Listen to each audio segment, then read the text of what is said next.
Welcome to the Tradies in Business podcast with your hosts Warwick Bidwell and Nicole Cox. Divert your phone and grab a brew as Waz and Nick unpack tips, tales, secrets and stuff-ups from guests both inside and outside your trade, helping educate and inspire you to break the cycle of gut-busting and money stress and create a true trade business. G'day, listeners. Are you waiting for them to say g'day, Waz? Well, I've been waiting for a while, Coxie, and it doesn't seem to happen. Nobody says g'day back. I wonder if everyone in their car is sitting there yelling, "G'day, Waz, how you going? Great to hear from you." Somehow I don't think so. I reckon they're just like, oh, Waz, here's another one. Shut up and let Coxie talk. No, I don't think so. How are you today, Nicole? Very well, Warwick. Thank you. How are you? I'm fantastic. Now, we have a guest sitting here wondering what the heck is going on. Because I think it's a bit weird for people when they're a part of our Waffle with Waz intros. And today's guest has had a few cameo mentions on the show. So it's pretty cool to actually have him here in real life, for reals. Tom Frauenfelder from Ground Up Projects. Welcome to the show, mate. Good morning, guys. I'd love to say this. Long-time listener, first-time caller. What a start. I've been dying to say that on any form of radio or podcast. We've had a few people bust that one out. I like it. Obviously, a bucket list item for a few people is to get on a podcast or a radio show. So we're really pleased to help you tick off a bucket list item of yours, mate. Thank you, guys. Oh, thanks for having me. No, it's a pleasure, mate. Pleasure. So we're chatting with you as a real tradie guy. I don't know how much of a real tradie you are. I mean, you're an electrician after all. But coming in with the burn early, Warwick. Setting the tone. So, yeah, pretty keen to chat to you, mates. I guess, we're working with you here at Tradies in Business, so we'll tell our listeners that straight up. You are a member and a client, and you're doing some pretty cool stuff. You've been going way outside your comfort zone in the last 12 months, I reckon. So we thought it'd be great to share your story, as it is with a lot of our real tradie stories, real tradie guys, real tradie wives, real tradie couples, and they're generally our most popular episodes. So don't screw it up, mate. Tell everybody a bit about yourself and a bit about Tom and your background and how you came to be running an electrical business, mate. Well, thanks, guys. I feel really privileged to be sort of on the podcast today. You've had some incredible people talk, and I feel like they've all got an incredibly deep connection with their trades. And I haven't exactly fallen into where I am now. I don't come from a long-standing trade family. My parents were in tourism. My grandparents were in tourism. So to be a tradie was kind of something that wasn't in our family. And I think it all stemmed from the fact that with mum and dad owning a tourism business, they had always had a lot of construction elements going on. And my nickname as a little kid, so always in the road, that was my nickname on a building site.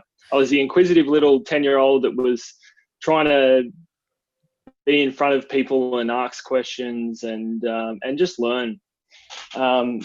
So yeah, finished school, knew straight away that I had no interest in going to university. I wanted to trade straight away. But growing up in a small country town, the selection isn't there. You essentially get given an apprenticeship, whatever apprenticeship that is, you jump at it and you grab with both hands and you go. There is no opportunity to shop around, so to speak. And electrical came up and I grabbed it and we went running. So I started in quite a large business for a small country town that jumped on the solar bandwagon when that was starting up with in 2009. And subsequently they grew beyond their means, and when that revenue dried up, they sort of closed down in 2011, which sent me up to the ski fields. So we went down to Thredbo, New South Wales, and I landed my apprenticeship there to finish off, and stayed there for 5 years. That was one of the most incredible experiences, working and living on the snow, waking at 3 a.m. to be on the mountain in the morning for startup. It was an absolutely incredible experience, and I wouldn't change that for the world. But at the end of my apprenticeship, my now wife, who was in Sydney doing her physiotherapy uni degree, finished up, and we needed to make that next step. So we decided that we had to move to the city. And I'm sorry to all your listeners in Sydney, that was the other option, and there is no way that you would get a guy from a small country town moving to the big smoke. So Sydney was off the cards, and luck would have it, a good friend of mine lived up here in Brisbane, and off we moved. So when we moved to Brizzy, I actually gave my electrical apprenticeship sort of away a little bit and decided to chase what I really wanted to do, which was becoming a builder, and through that getting my carpentry apprenticeship. And I was very fortunate to do that. But finishing my carpentry apprenticeship here in Brisbane sort of gave me the realization that building was probably not for me. I loved the process, and I loved the dealing with clients and dealing with all the sub trades. I suppose I was very tarnished with some of the people around me having very hard experiences through the building industry that we talk about so often. And my wife and I felt that there was no use pushing away this electrical apprenticeship and this electrical experience that I'd had. And however, how many, the joke always is, how many poor electricians do you see? So we decided that why are we fighting this? We need to push forward and focus in on becoming an electrician. So 2015, we decided to go ahead and just be a sole trader electrician. And in end of 2019, we got really serious and jumped in here with Tradies in Business. And the growth from 2019 to 2020 has been astronomical. We've changed every aspect of what we did, but I don't think we've lost who we are, which is probably the most important thing. So up until now, we've had a fantastic year with you guys. We've learned some incredible experiences, and met some incredible people along the way as part of the network. Tom, you talk about growth. Sorry, Coxie. You talk about growth, mate, and I guess a lot of people think of growth as growth on their profit and loss or growth in staff numbers. But what's been some of the other ways you think you and maybe the business and perhaps even the missus have grown, mate? Well, that's a pretty tough question. I think the growth is still happening. I think it's more the personal development that we've I suppose we're starting to experience. You put so much time and effort into changing your bad habits and understanding what it actually takes to run a business and not just be a good tradie. And I think that has just opened the floodgates, and we're just starting to experience that now, that understanding of the direction that we want to take. When we first started with you I remember sitting down and we were having our very first meeting, and you asked me what my goal was. And at that time, we actually didn't have a goal. We had no idea where we wanted to go, what we wanted to do.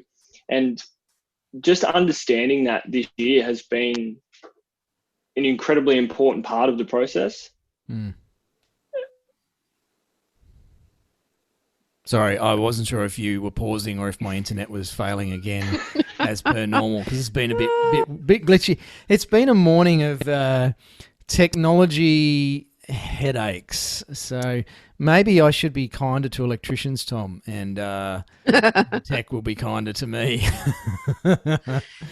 It has been a morning, Tom. I've really enjoyed observing your critical growth, and what I mean by that is your ability to look at yourself and your need to learn things quite critically. It's something that normally takes quite a while for business owners to develop.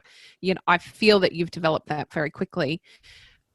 has that been challenging for you? Is that something that you've always been able to do? Is it something you still struggle with? Tell me about your experience with that. I think growing up, so mum and dad ran their small business my entire life. So I've always grown up in business.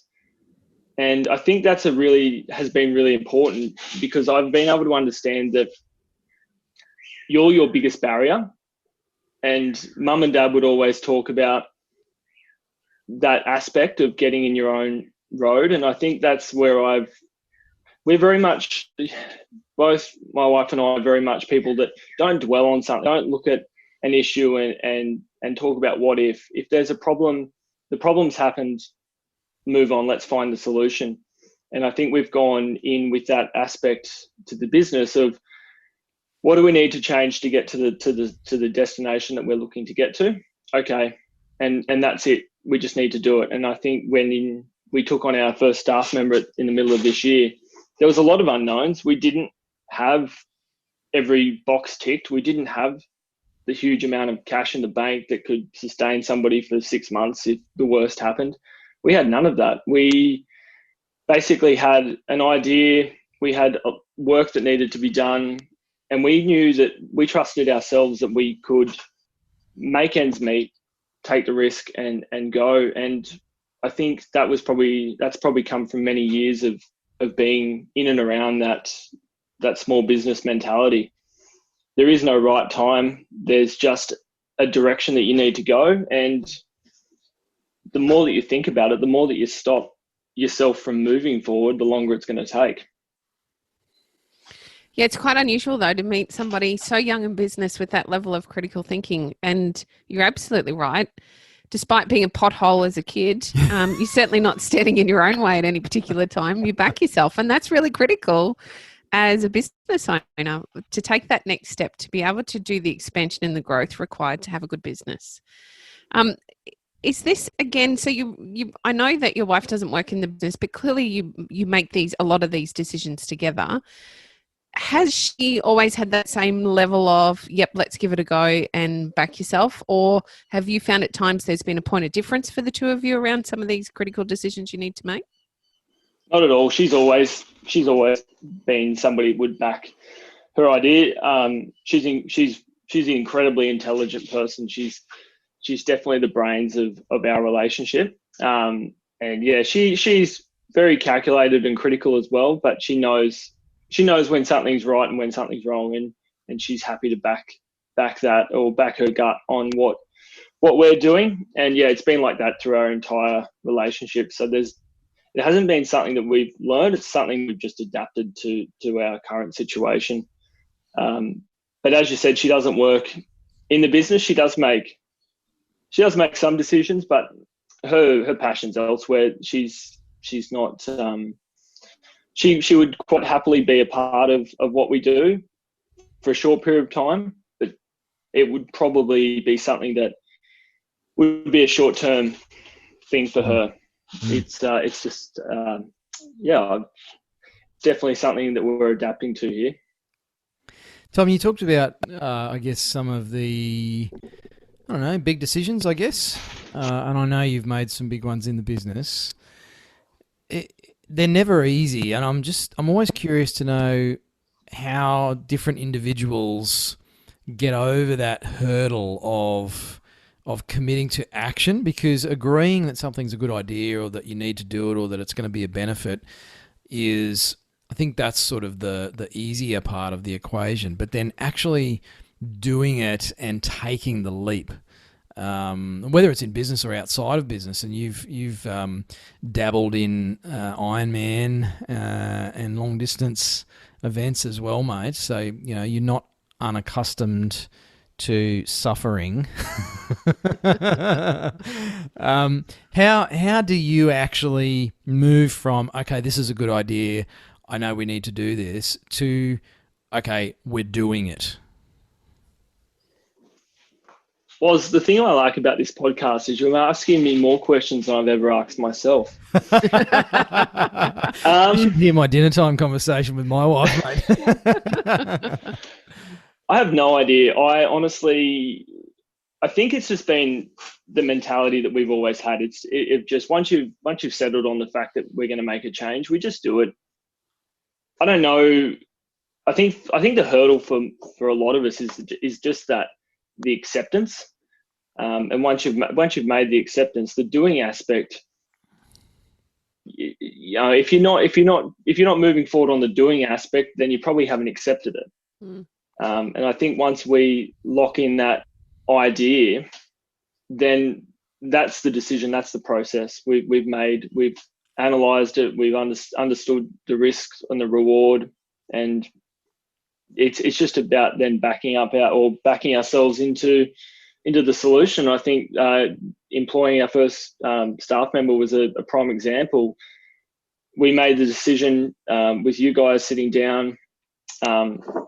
It took a couple of meetings for Woz to finally poke me enough to push me in the right direction.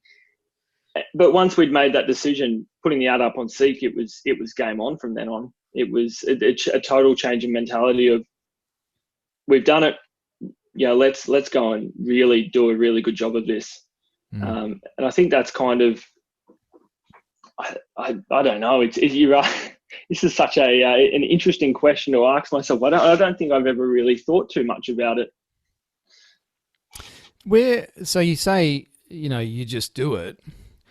And it sounds like that's something that's, I guess, a part of you or your approach to things, mate. Where do you think that comes from for you? Where do you think that might have been spawned? Oh, without a doubt, it's definitely my mother. My mum is she is an incredible woman, and she is very much the person that we're not going to talk about it. We're going to action this. And so yeah, I definitely follow my mum's traits there. My whole life has been a part of that, from growing up as a little kid to when you're having a weekend that's a bit rainy. Mum would just say, right, everyone in the car, we're going. That would be it. No dawdling. Off we'd go to some far off destination for just a drive. So it's definitely, it starts from there, and it's still the same. I still get my mother in my ear. We do, outside of electrical work, we do a bit of real estate stuff, and so I still deal with mum there, pushing hard on her opinions and her ideas, and actioning things at 9 o'clock at night because she's had an idea, and that seems like the most appropriate time for her to action it. And yeah, I think that's where it's all stemmed from. And I'm not sure. It's probably something I do take maybe for granted a little bit. And I suppose I've never really thought about it until this very moment, where we're actually even just discussing it a little bit, that I've never really taken it into account that it could be any other way, I suppose. And it's a bit like that. We see the world through our own glasses, and I'm disappointed that I need to wear glasses to read more now these days. But yeah, it's hard to step out and get that perspective on self. Now, I know you.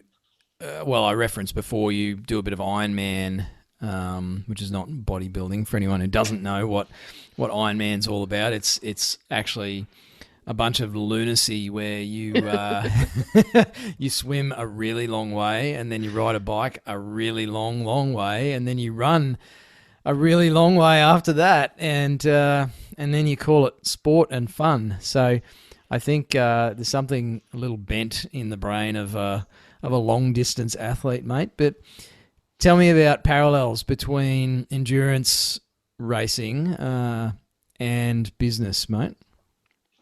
I think the greatest parallel you can draw with your long distance events, I actually do them. I love a long distance event because I love where my mind takes me.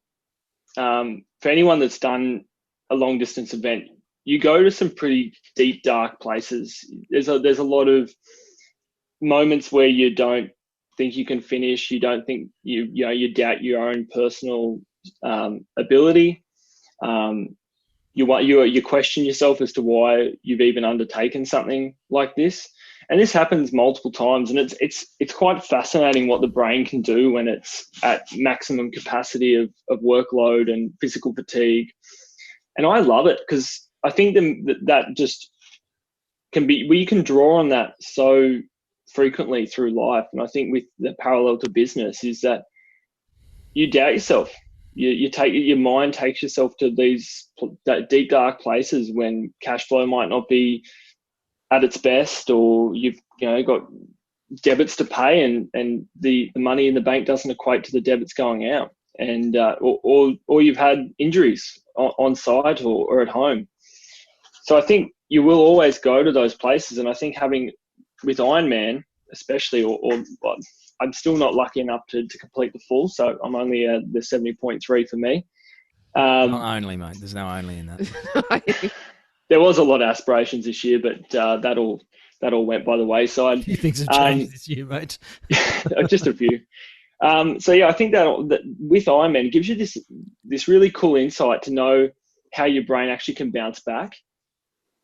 I think it gives you an idea that you can sort of see the light through and then keep pushing and then achieve your goal, which is probably something that you don't get from a lot of other sports.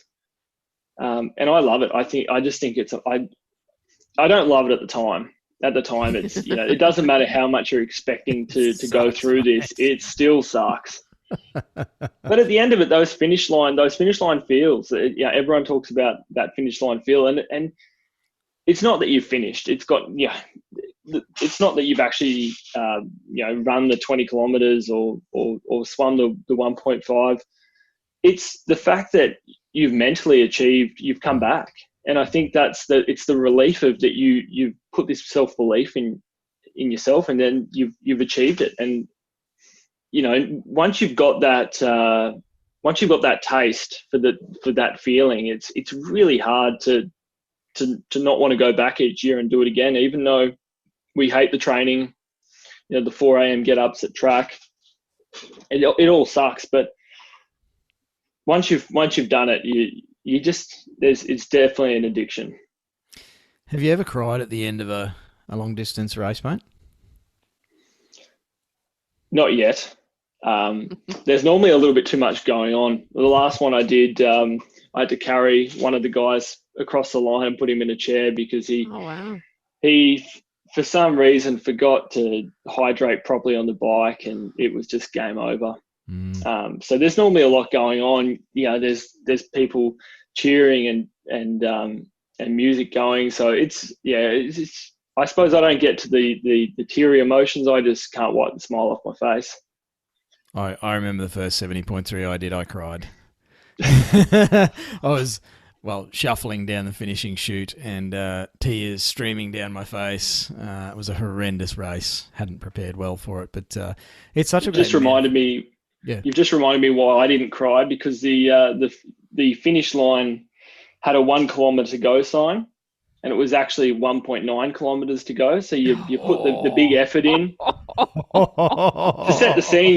You've got the lines of people, everyone cheering you on. Kilometre go, you're absolutely cooked, but you're going to do your fastest last K. When you get to 1K on your watch and you're still not anywhere near the finish line, that is when rage takes over.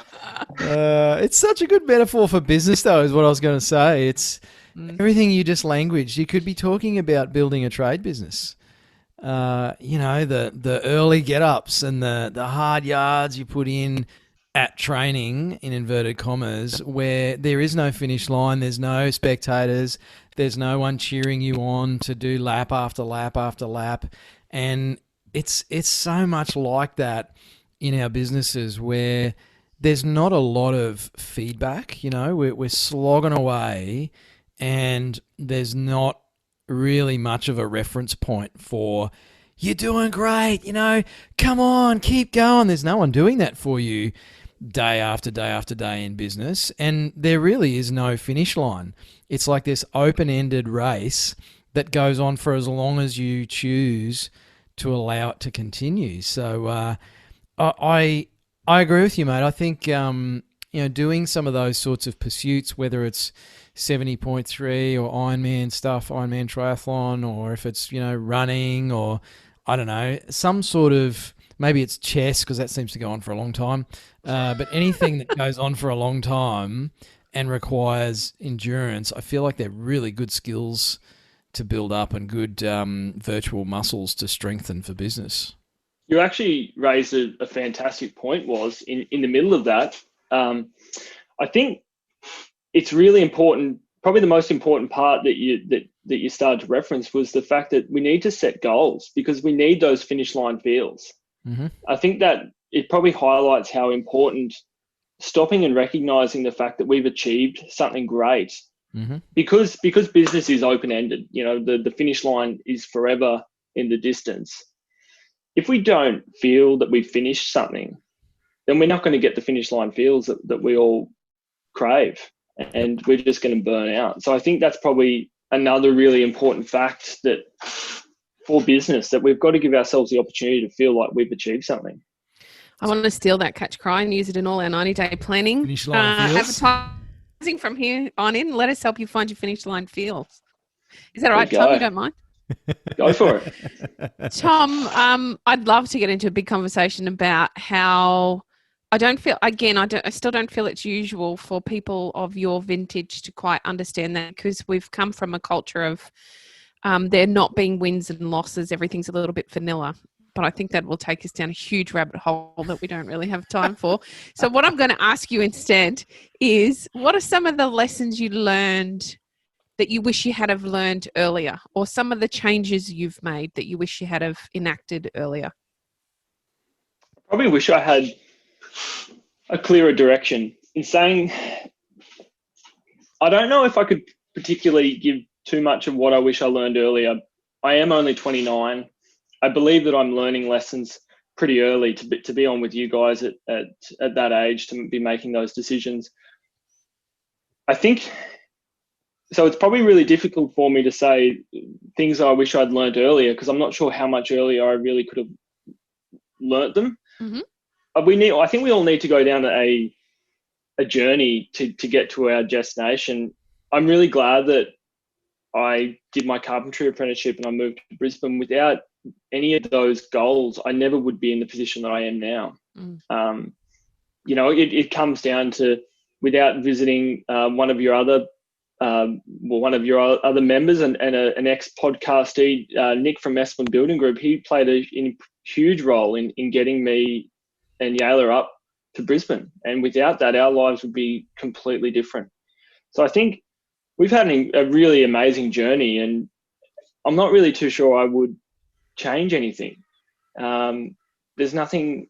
I think we're surrounded by really, really good people. Our friends, our family, everyone around us is pushing really hard in their own entities.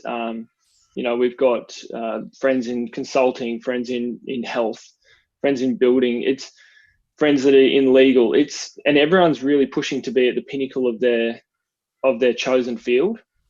So I think that's probably what's been the most important thing for us, to put ourselves in a position where we are surrounded by people that are positive and pushing the limits, because in turn, everyone's pushing each other. So it's probably hard to give you something that I would have liked to have learned earlier. I wouldn't change any of the things that I've been through at all. It's been a pretty incredible, good and bad. We've had some setbacks.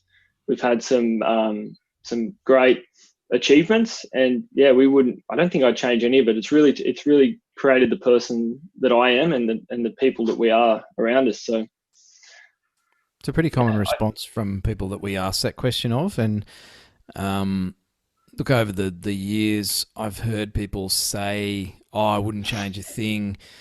But sometimes I think it's said a bit flippantly, without the deeper consideration that you've given it around, well, if this hadn't happened, then this wouldn't have happened. And I mean, we don't know that for certain, but I like the way you sort of have that self-reflection, mate, and looking back on things as being the way they are for a reason, and that's just how they are. So, you always seem to look forward, which I really admire about you, mate. The other thing that you've sort of mentioned there And as the great grey shark that I am with Tom, the cameo on the podcast now, I want to circle back around to something, mate. Go for it. Mentors and external influences. Who's played a big part? I mean, you've talked about your mother and people like Nick, sort of colleagues and friends. But who's been some of the key people or groups or influences in you getting to this point, and I guess that you see helping you get to the future goals that you've set for yourself and the wife? Geez, here we go. This is another question I don't often ask myself. Parents always play a key role. I was very fortunate to have parents that pushed us to the limit. Dad was very much the person that would support us doing no matter what, and Mum was the person that was always out finding something new for us to pursue, or a new competition.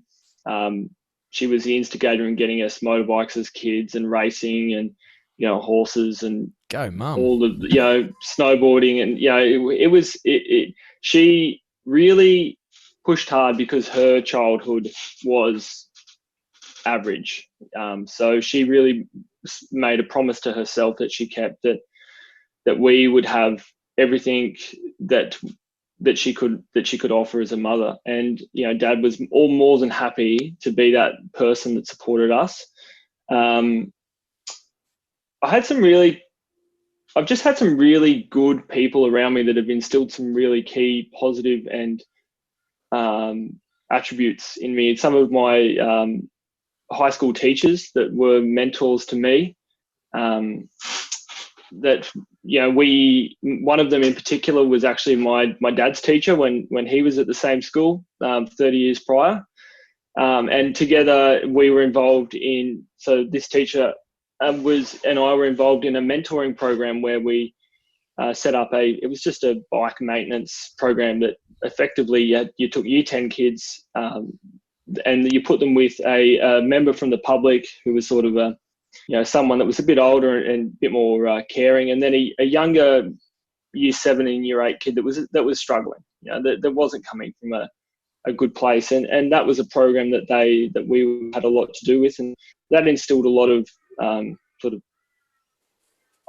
can't even find the word to describe it. It was very powerful, and it was something that I learned very young, that you can have such a big influence on somebody without even knowing it. Mm. So things like that from a young age have been key to where I am now. That idea that you can always do better and do better for other people and be a better person, it's constantly there. You certainly have been blessed with an amazing family and experiences to create who you are. You're wise beyond your years. This is something Warwick and I talk about often with you, Tom. I'm keen to know what sort of goals you have for the next 12 months. Just the general one is growth. We want sustainable growth from here on in.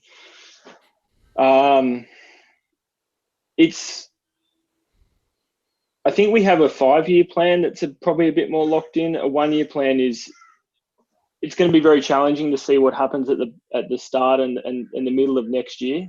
I think our plan at the moment is just to put ourselves in the best position to tackle that. I think once we get to 2021 and get out of this beautiful year of 2020, I think we'll all have a better understanding of what's going to happen. So our goal is just to employ a few more guys to keep pushing along in growth. I need to still put in 110% into the business, and there's no backing off on that aspect. I need to spend a lot more time working on the business. And that's probably my number one goal personally, is to be able to put more time into that, more than we do now. But that's about it. I think, as I've been discussing with both you guys for the last month, our main focus right now is just the start of January, February, and March. making a successful start to the new year, putting ourselves in the best spot that we can. And I think that's probably our main goal at the moment. I think with this beautiful pandemic, it's probably changed the goalposts a lot for everyone. And I think for us, it's about understanding what that change is and where it's going to take us. Geez, mate, if we could, I guess, carbon copy your headspace and infect a bunch of business people with it, it would reduce stress levels and failure rates enormously. It doesn't mean it's not hard, and you work bloody hard, and you know there's been some monsters under the bed that you've had to club to death over the last 12 months, mate. And there'll be more breeding under there, I'm sure, as there is for all of us. Definitely. Now I'm too scared to go to bed, Warren. I've just freaked a lot of people out. Kids. Yeah, I thought that was all not real. I've been telling my kids for years it's not real. Just don't look under the bed at night. No. But mate, it really highlights for me, having worked with hundreds and hundreds of business owners in the last decade and a bit, that headspace and just the attitude to change and challenge is such a critical component of growth in business. And for me, growth means, as we talked about earlier, it's not just about profit and cash flow. It's about, you know, a business that actually fits your life and facilitates your lifestyle. And I know you buggered off. I mean, you've only just recently employed your first full-time guy, if I can share that bit of information on the podcast, mate. And you've already nicked off for a week and a half blooming holiday camping and fishing, and left him largely to his own devices, and nothing burnt down while you were away. So, you know, that's a testament to your willingness to take action, mate, I suppose, is what I'm trying to say. There's no question in this, by the way, mate, so you don't have to freak out. I'm sitting here trying to work out, I'm like, where am I going? Where's he going with this? Is he going to circle around and strike the cage?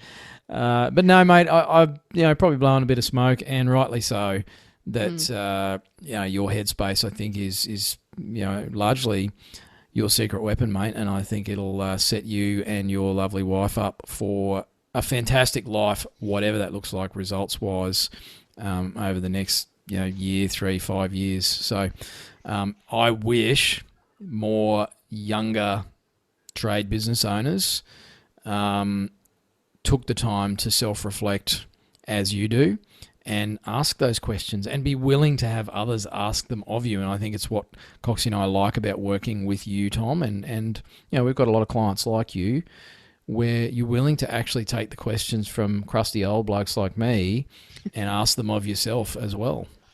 So there's my little cuddle for you, mate, a virtual slap on the back and a high five and a bum slap. I'm unfamiliar with these virtual cuddles. Normally it's a kick. Sorry, well, hang on. Just don't shatter the myth, mate. I'm putting on a good show for the podcast here. So I'm not sure if Coxie's got more questions because I keep talking over the top of her. I want to ask one that I don't feel like I've asked for a while, Coxie. No. Is Tom, let's go. I'm going to tweak this a little bit. If you had 1,000 trade business owners under the age of 30 in a room, what is one piece of advice you desperately want them to take away from today's episode? You know what? I've known for a bit over a week that we were going to do this, and I should have thought about this question. Is that your advice, mate? Think about Waz's question before he asks it. Now, there's actually there are two things that I have thought of that I probably have self-learned in the last 6 months that I'd probably want to emphasize. One of which we've already talked about, which is the finish line and understanding that. And the other one is probably teamwork for me, which is probably quite unusual. And Nicole's and I've talked about this a couple of times about what I've been involved in with teamwork. But I think it's really important for us to all. I've been involved in some pretty not nice situations where we've had to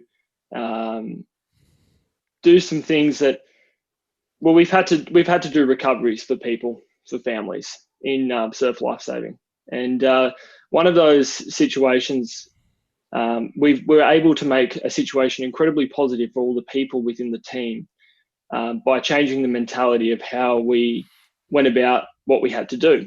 And I think I was reflecting on this the other day.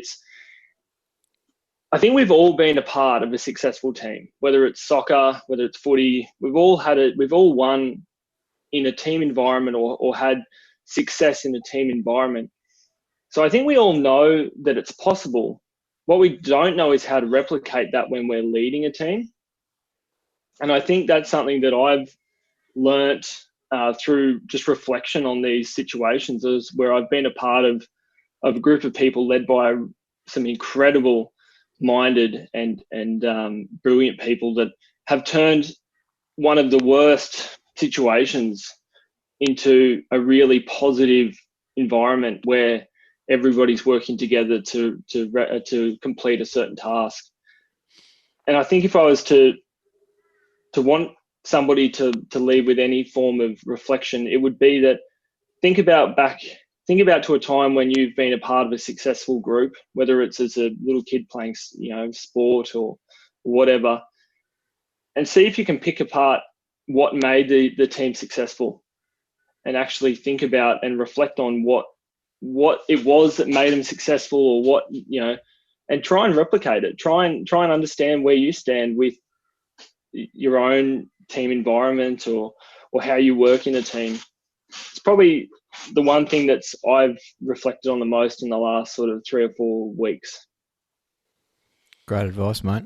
It's an interesting reflection. I don't know that too many people ever stop and reflect on that point. Well, I think it shows that it is possible. Yeah. When it's not something we're taught at school directly. I think we're taught it indirectly, but it's something that unless you stop and think about it, we've all learnt the lessons, but it's very hard to replicate that. And I suppose that was one of the ways that we were able to take a little break with having our first employee, understanding how his communication language is and what he needs to succeed. Yeah. Understanding what his goals are and also how he likes to see positive and negative feedback. And once we understood that, it's easy. It's easy to leave people to their own devices once you've got that trust and that communication. They're incredibly talented people. That's the people that you employ, and they just need to be directed in the way that you do business.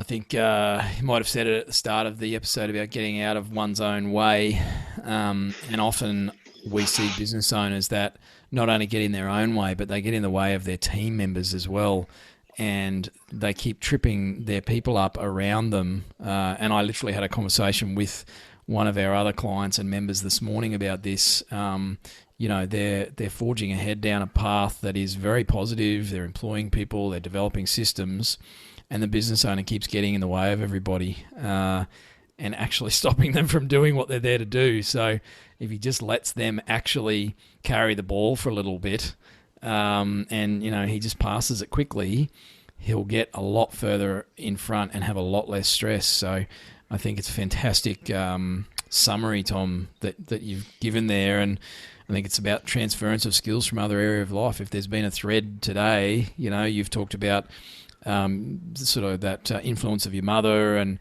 some of your activities on the ski fields and surf lifesaving and long distance events. It's transferring those skills into business. And a lot of our listeners, if you're sitting there thinking, well, I haven't done those things, as Tom said, have a look at things you have done in life.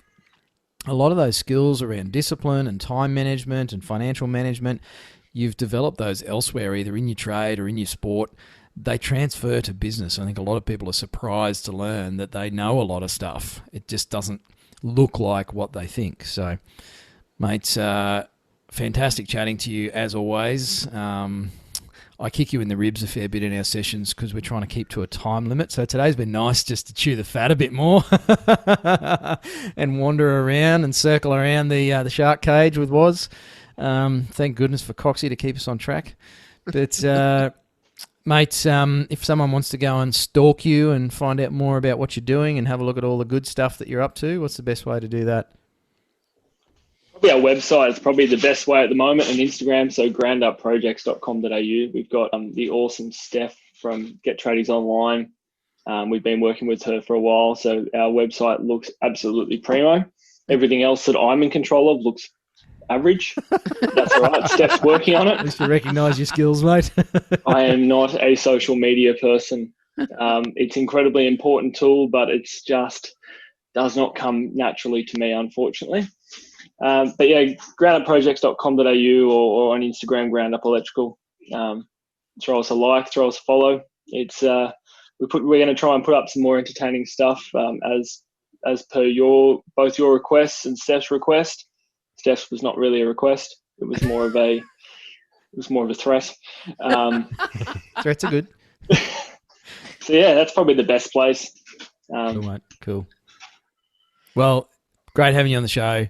I'm going to let Nicole round that out so she gets a chance to speak. She's opened and closed her mouth about 15 times in the last 5 minutes. I do feel a bit like a goldfish today with my mouth opening and closing around the tank, which leads into your great grey shark. See, you're too busy chomping for me to do anything but suck on the air bubbles. No, Tom, it's been great to have you on the show. Thank you so much for sharing your wisdom with our listeners. I look forward to the feedback we get on this one. Oh, thanks for having me. Been a pleasure, mate. You've been listening to the Tradies in Business podcast with Warwick Bidwell and Nicole Cox. Find out more about today's guest, tools for your trade business, and other cool stuff at tradiesinbusiness.com.au.